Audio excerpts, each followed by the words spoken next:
Cette rentrée le 2 octobre, on a accueilli les enfants de 8h à 13h30. 8h, 10h30, on a accueilli les cycles 3 et de 10h30 à 13h30, on a accueilli les cycles de CP-CE1. Voilà. Tous les enfants étaient rentrés ou c'est aujourd'hui où tout le monde revient? Alors, tous les enfants n'étaient pas présents, on avait une centaine d'enfants en cycle 3 et une centaine après.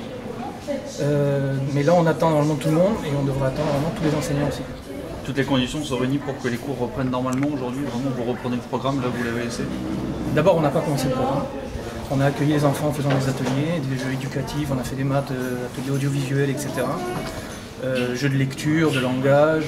Donc là, maintenant, ce qu'on devrait faire, c'est reprendre normalement une rentrée effective. Ça veut dire que là, vous avez 3 mois de retard en fait sur l'année scolaire classique. Alors, il y a certainement du retard, mais je pense qu'on peut se focaliser sur les apprentissages, laisser tomber un peu les évaluations et on regagnera du temps là-dessus. Donc on va se donner du temps jusqu'à Noël pour reprendre, rentrer dans les apprentissages dès ce matin, perdre moins de temps avec les évaluations qui nous sont demandées normalement toutes les 3 semaines.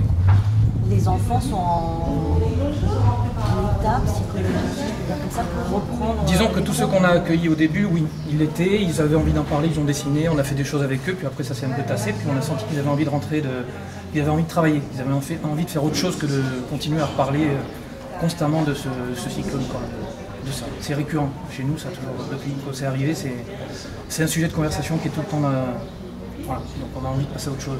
C'est quelque chose que vous avez intégré dans les enseignements, pour le coup, j'imagine que vous en avez parlé en classe. On va en parler avec les grands, moi j'ai normalement des CM2, ça je vais découvrir ce matin ma classe parce que je suis pas dans cette école normalement, donc je vais découvrir. On devrait en parler, essayer de le faire par exemple en sciences, essayer de voir un peu ce que c'est qu'un cyclone, expliquer ce que c'est, pourquoi ça nous est passé dessus, etc. Voilà. Merci beaucoup.